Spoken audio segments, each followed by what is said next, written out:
Dans cette vidéo, j'aimerais vous expliquer comment créer votre salon TV, incluant la technologie de synchronisation des lumières avec l'image de votre télé. Je ne vais pas vous raconter la façon dont moi je l'ai fait, mais plutôt sur la base de mon expérience et de mes erreurs, comment je procéderai aujourd'hui pour être le plus efficace, donc gagner du temps et surtout obtenir le meilleur rapport qualité-prix.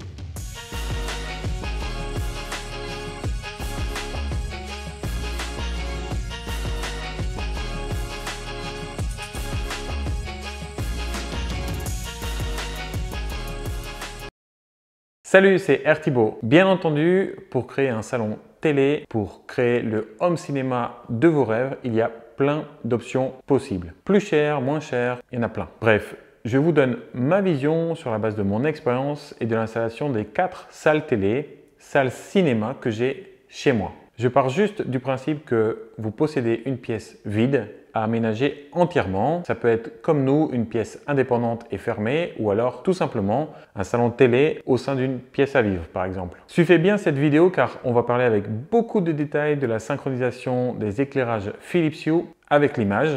Ce système fonctionne avec toutes les télés et toutes les sources HDMI et c'est même compatible 4K ou 8K. Commençons par l'étape 1, choisir la pièce. Choisissez un endroit approprié dans votre maison pour votre home cinéma. L'idéal est une pièce sombre et silencieuse. D'ailleurs, à ce sujet, pour améliorer l'isolation acoustique d'une pièce, vous pouvez faire comme nous et faire installer par un professionnel 5 cm de liège sur les murs. Chez nous, ça marche du tonnerre.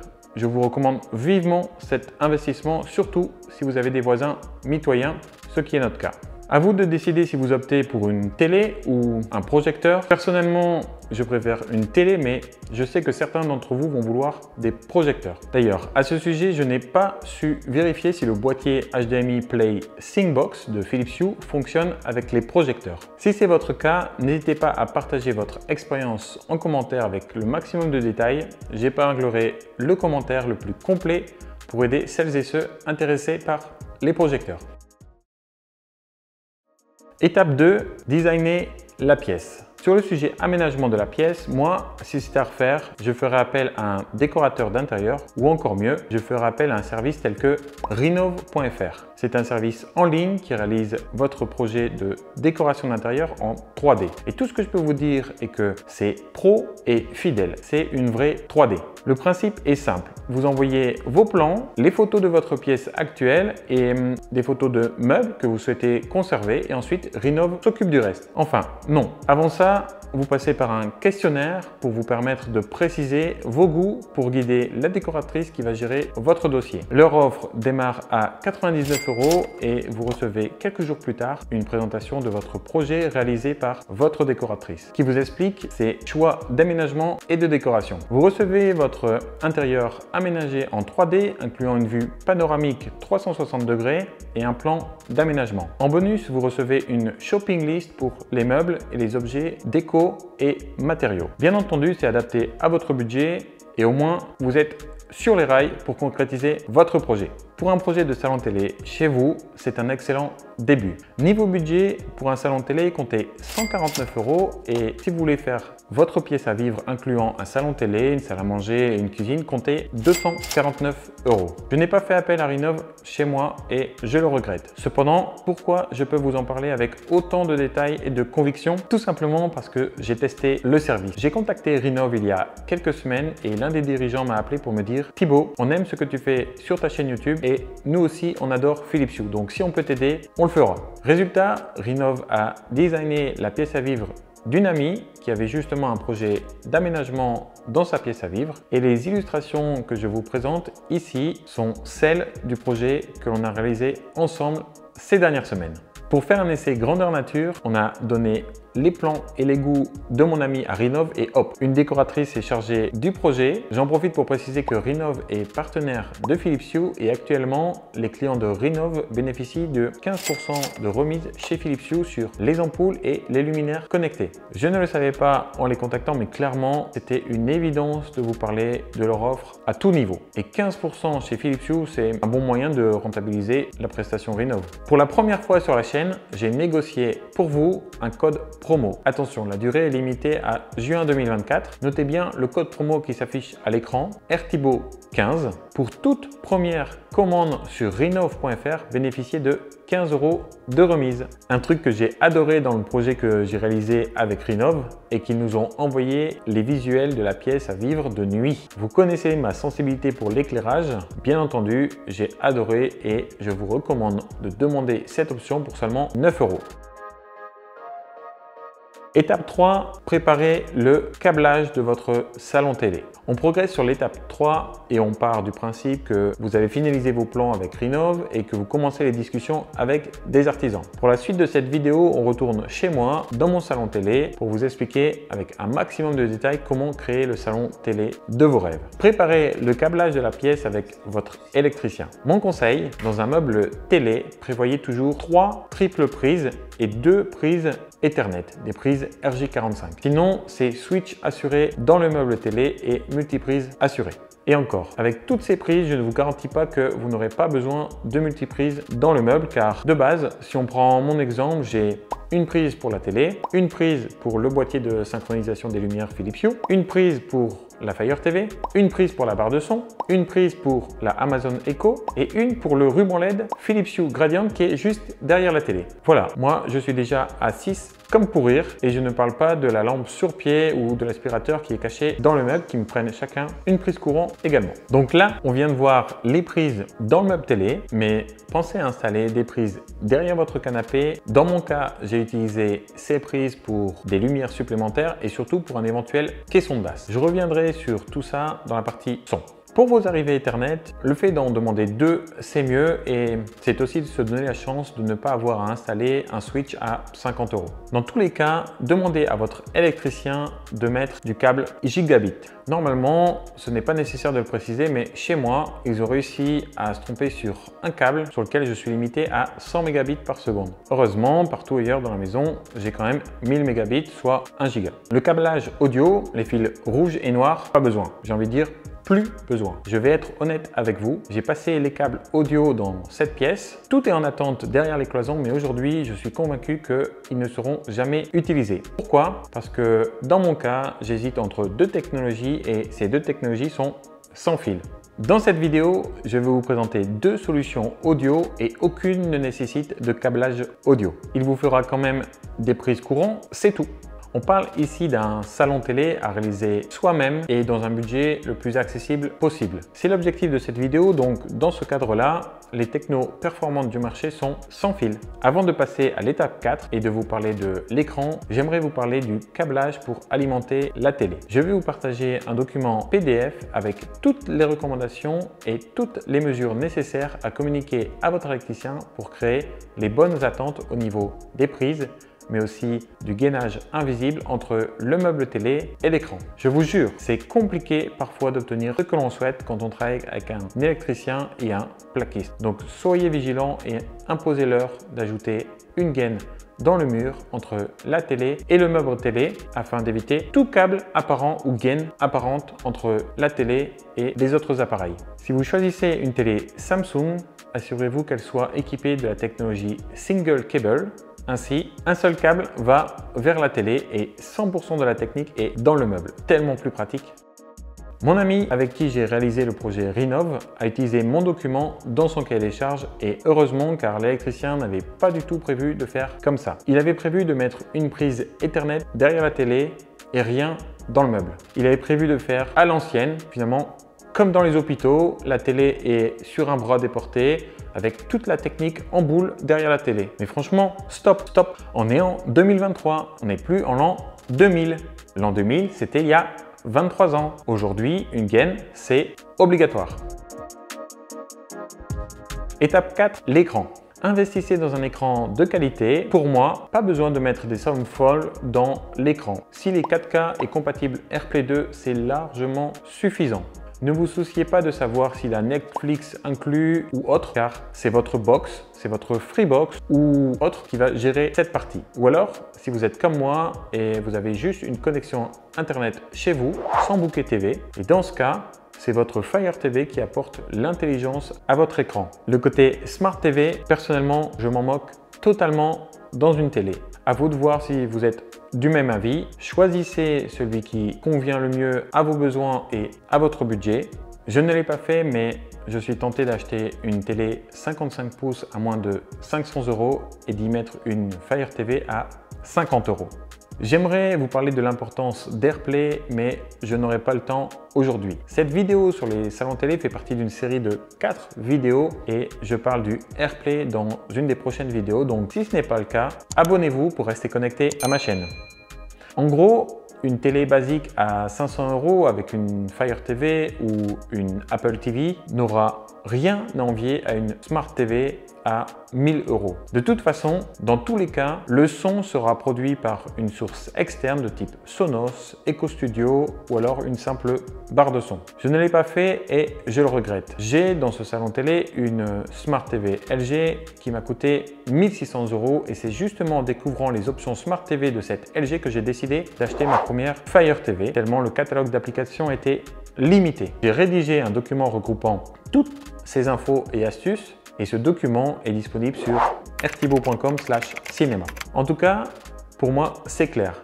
Si c'était à refaire, soit j'installe une Samsung Frame pour tous les avantages qu'elle possède, soit j'installe une télé basique genre TLC à 500 €. Dans mon salon télé fermé, une Samsung Frame, ça n'a pas de sens. Par contre, une télé dans un salon télé au sein d'une pièce à vivre, comme j'ai chez moi au niveau de mon salon cheminée, ou encore le salon télé de mon ami qui a réalisé ses 3D avec Rinov, là, ça a du sens. C'est agréable de voir s'afficher une photo souvenir à chaque fois que l'on est présent dans la pièce. Oui, car quand il n'y a personne dans la pièce, la Samsung Frame reste éteinte. L'autre avantage de la Samsung Frame est son boîtier d'alimentation déporté sur lequel vous branchez tous vos appareils et câbles. Avec ces modèles, seul un câble est à brancher sur l'écran. Moi, je trouve ça génial.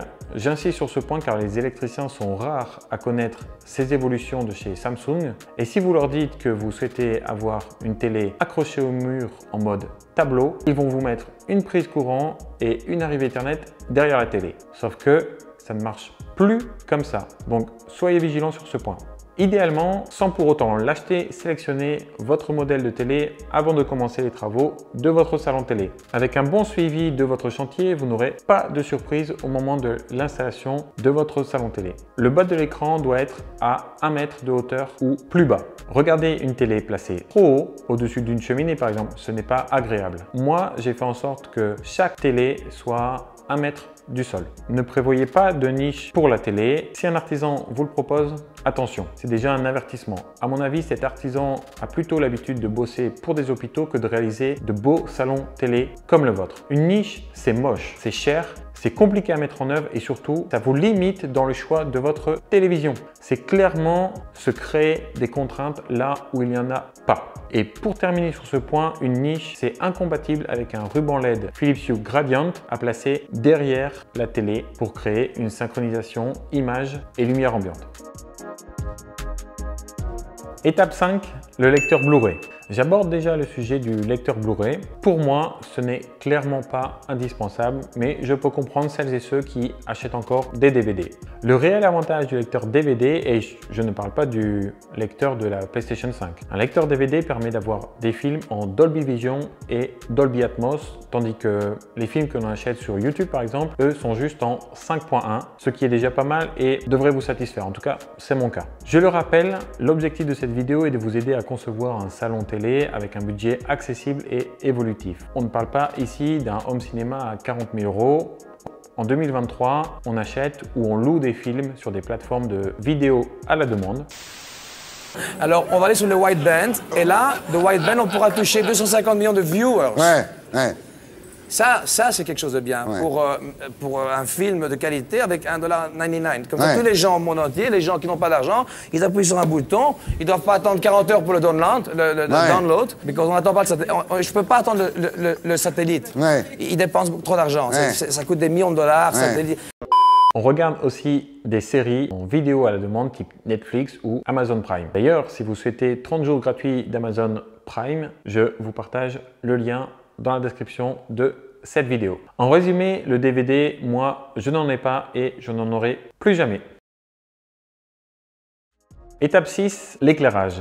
Pour l'éclairage, je recommande l'éclairage indirect et bien entendu du Philips Hue pour pouvoir jouer avec les couleurs et l'intensité. Philips Hue est une entreprise spécialisée dans l'éclairage connecté avec une offre de luminaires, de spots et d'ampoules. La particularité d'une ampoule comme celle-ci est que via mon smartphone, une télécommande ou un assistant vocal, je peux allumer ou éteindre, changer l'intensité et sur certains modèles, je peux même changer la couleur de l'ampoule. Même chose avec les spots et les luminaires Philips Hue. Je vous partage en lien le top 3 de mes luminaires préférés Philips Hue. Pourquoi je vous conseille Philips Hue dans un salon télé? Pour plusieurs raisons. Raison numéro 1, quand on est dans le canapé, on est content de pouvoir changer l'ambiance de la pièce sans avoir à bouger du canapé. Raison numéro 2, indépendamment de bouger ou non du canapé, c'est agréable de pouvoir créer et personnaliser les ambiances d'une pièce. On allume telle ampoule et on éteint celle-ci et ça marche. Même si votre électricien a placé un seul interrupteur pour toute la pièce. Oui, vous n'avez pas besoin d'appeler votre électricien pour opérer ces changements. Comptez tout de même 50 € par ampoule ou spot Philips Hue couleur. 50 €, c'est le prix de base, mais il y a souvent des promos sur Amazon. Je vous mets tous les liens en description et sur mon site rthibault.com/cinéma. Raison 3, si votre pièce est équipée de Philips Hue couleur, vous pourrez relier 10 points lumineux Philips Hue à l'image de votre télé grâce à un boîtier de synchronisation appelé Philips Hue HDMI Play Sync Box qui coûte 270 €, mais il était encore à 214 € il y a quelques jours sur Amazon. Voilà pour la technologie, parlons maintenant du design lumineux de la pièce. Évitez ce que proposent la plupart des électriciens, c'est-à-dire évitez de miner votre plafond avec des spots en éclairage direct. Stop, on n'est plus en l'an 2000. Les spots au plafond, c'est désagréable, ça coûte cher. Oui, combien ça coûte d'installer 10 spots encastrés dans le plafond reliés à un interrupteur d'immeuble? En tout cas, à chaque fois que je vois ça, j'ai mal. Pire encore, quand ces spots bien blancs sont là au plafond et ils ne sont pas d'immeuble. Bref, un salon télé n'est pas un cabinet de dentiste, donc on privilégie l'éclairage indirect pour un salon télé.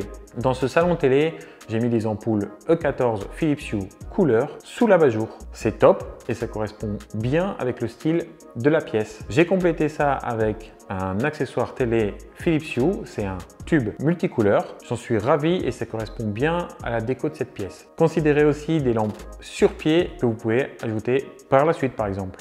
Oui, vous l'avez compris, l'intelligence est dans l'ampoule. Que l'ampoule soit sur une applique murale ou sur une lampe sur pied, elle peut être contrôlée de la même manière. Smartphone, assistant vocal, télécommande et également avec ce fameux boîtier de synchronisation. Ici, dans ce salon, enfin entre nous, on va l'appeler mon studio YouTube, j'ai installé un ruban LED derrière la télé plus des appliques Philips Hue Liane. Le ruban LED derrière la télé, c'est vraiment quelque chose à considérer, sauf si vous avez une Samsung Frame, ce qui est mon cas dans le salon noir. Car oui, le ruban se place entre le mur et la télé et il faut qu'il y ait au minimum de 10-15 cm entre le mur et la télé. Et avec une Samsung Frame, il n'y a aucun espace. Dans mon document rthibault.com/cinéma, je vous parle d'une troisième configuration possible avec une télé posée sur un meuble pour créer suffisamment de recul pour permettre de mettre en valeur et mettre en reflet le ruban LED Philips Hue Gradient à placer derrière la télé. Également, c'est noté dans mon document, mais privilégiez un mur blanc, même si dans mon salon télé noir, le résultat est bluffant.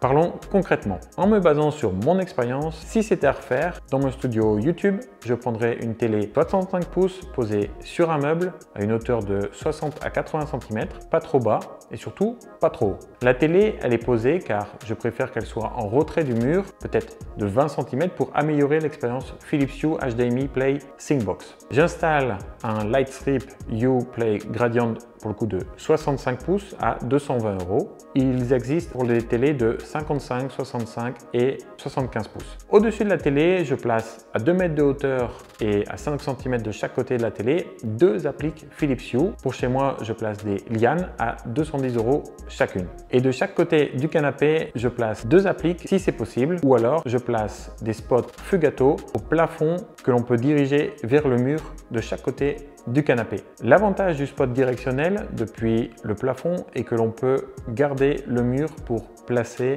un tableau, 2 spots Fugato, c'est un budget de 200 €. J'installe une HDMI Play Syncbox d'une valeur de 250 € et bien entendu, ça va de soi, il faudra un pont Philips Hue à 59 €. D'ailleurs, pour les ponts, je vous donne un bon plan dans la description et sur mon site rthibault.com/cinéma. L'installation et le paramétrage de cet appareil vous demandera entre 15 et 45 minutes maximum. C'est très intuitif. Moi, j'ai relié la Philips Hue HDMI Play Syncbox à la télé via un câble USB pour automatiser le démarrage simultané de la télé et des lumières. Comme ça, c'est toujours actif dès que l'on allume la télé dans ce salon.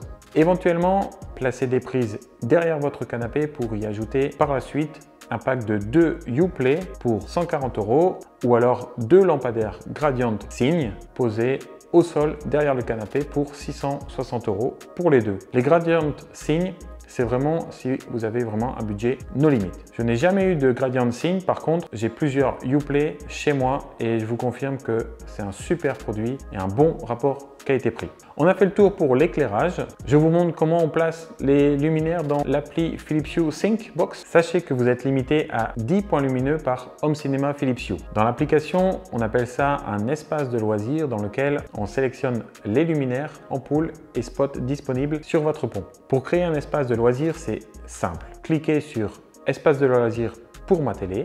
Vous lui donnez le nom que vous voulez. Vous sélectionnez vos points lumineux et ensuite vous positionnez les lampes par rapport à la télé et à votre canapé. C'est ultra intuitif. Ah oui, avant de terminer cette partie, je dois vous dire quelque chose. Soyez vigilants car pour moi, seuls les luminaires et ampoules de couleur peuvent être ajoutés à un espace de loisirs. Je n'ai pas fait le test, mais je n'ai pas trouvé plus de détails sur ce sujet. Mais après, ça va de soi. N'achetez pas des ampoules Philips Hue blanches ou ambiance avec des nuances de blanc pour synchroniser les couleurs de votre télé. Attention aux lumens. Philips Hue n'est pas une marque qui propose de base des luminaires avec des ampoules très puissantes, donc ne soyez pas radin sur le nombre de luminaires pour éviter toute éventuelle déception dans votre expérience Philips Hue HDMI Play Syncbox. Bref, ce boîtier de synchronisation, c'est quelque chose que je considère comme indispensable dans un salon télé aujourd'hui. Pour la petite histoire, je n'avais pas du tout prévu ça chez moi. Un jour, j'ai voulu tester et comme tout était déjà en Philips Hue, j'ai eu juste à ajouter cette box et hop, c'était opérationnel. Et depuis, pour moi, c'est une évidence. Dernière remarque et pas des moindres, je vous ai donné une liste importante de produits à 200, 250 €. Si vous achetez tout de suite, ça va être un gros budget. Alors j'en profite pour préciser que vous pouvez commencer avec juste un ruban derrière la télé et faire évoluer votre installation sur plusieurs années. Chez Philips Hue, ils ont vraiment tout conçu pour que tout puisse évoluer et on peut très facilement ajouter à un système acheté aujourd'hui une ampoule que vous aviez également acheté il y a 5 ans. Ça fonctionne très bien. Étape 7, le son. Avant de vous parler de solutions, j'aimerais vous partager ma vision. Un salon télé, qu'il soit dans une pièce isolée ou dans une pièce à vivre, sa fonction est de diffuser une belle image et du bon son. Et si je vous dis qui peut le plus, peut le moins. Je pense que l'on doit considérer le système de son comme indépendant. On doit être capable d'utiliser les enceintes reliées à votre télé pour diffuser de la musique. Et en 2023, la diffusion, c'est via un fournisseur de musique comme Amazon Music ou Spotify, que l'on commande, bien entendu, à la voix via un assistant vocal. Chez moi, c'est Spotify via Alexa, mais plein de combinaisons sont possibles. Dans mon studio, j'ai relié cette télévision Samsung à ce vieux plateau sonore Onkyo que j'ai acheté il y a plus de 11 ans. Il fonctionne parfaitement, mais si c'était à refaire aujourd'hui, j'achète soit option A, un assistant vocal que je peux brancher à ma télé, par exemple 2 Amazon Echo Studio plus un caisson de basse pour 600 €. Niveau assistant vocal, chez Google Home, il n'y a rien à ce jour. Par contre, si vous êtes plutôt branché Apple HomeKit, installez un duo de HomePod 2 pour 700 €. Dans ces deux cas de figure, vous optimisez votre investissement. En journée, vous écoutez de la musique avec du bon son et le soir, vous regardez une série Netflix sur votre télé, elle-même reliée à votre Fire TV ou votre Apple TV. Je vous partage les informations nécessaires pour ces deux setups sur rthibault.com/cinéma.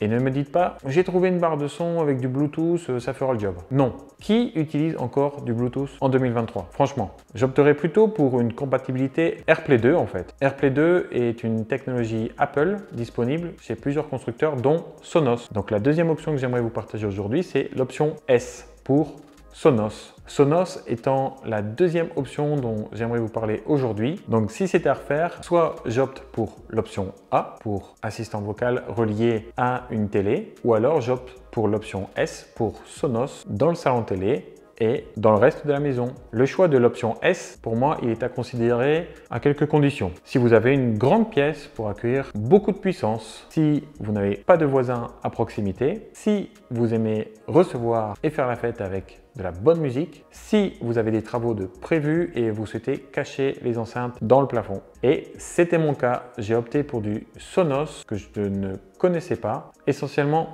pour ça, je ne voulais aucune enceinte visible ni apparente dans ma pièce à vivre. Aujourd'hui, j'utilise mon système Sonos tous les jours dans cette pièce de plus de 100 mètres carrés. Si vous vivez dans un petit appartement et que vous êtes en location, restez sur un assistant vocal. Par contre, si vous avez un lecteur Blu-ray, une console de jeu ou autre, oubliez l'Eco Studio car pour faire fonctionner les enceintes via votre télé, il vous faut une Fire TV et ce stick n'est pas compatible avec les sources HDMI tiers telles qu'un lecteur Blu-ray, une console de jeu, etc., etc.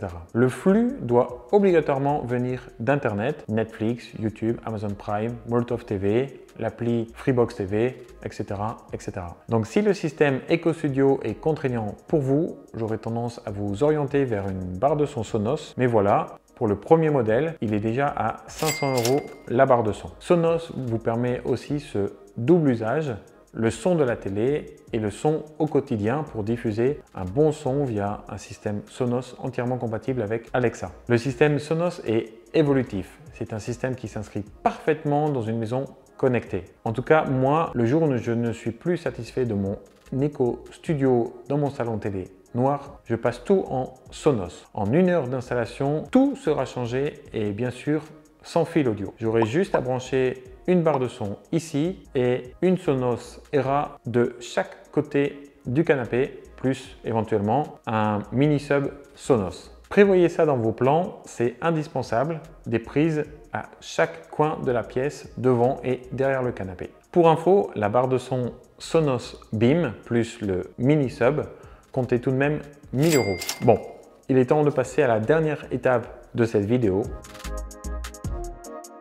Étape 8, l'ambiance et la déco de votre salon télé. Déjà, si vous faites appel à Rinov, ce sont eux qui vont mettre en musique l'ambiance et la déco de votre pièce. En tout cas, leur mission sera de tout modéliser et apporter leur expertise pour créer une cohérence dans votre salon télé. Je vous conseille d'être le plus précis possible dans votre brief. Précisez que vous souhaitez tel type de meuble et tel type de luminaire à tel endroit, etc., etc. En tout cas, c'est important d'envoyer des plans fidèles au niveau des attentes électriques, surtout si l'électricité est déjà terminée chez vous. Dans un salon télé, prévoyez systématiquement un tapis. Mon astuce est d'avoir demandé à Saint-Maclou de découper un tapis dans un rouleau de moquette et de payer l'option pour créer des bords de tapis. Le résultat est remarquable. On a un tapis épais, sur mesure, dans un budget raisonnable. Mon conseil, habillez vos fenêtres d'un rideau épais pour l'acoustique d'une part et également pour plonger votre pièce dans le noir le plus total. Utilisez des meubles adaptés à la taille de la pièce et de la télévision. Un meuble de télé trop petit, ça se voit tout de suite. Ajoutez des coussins confortables et des couvertures pour créer une ambiance cosy.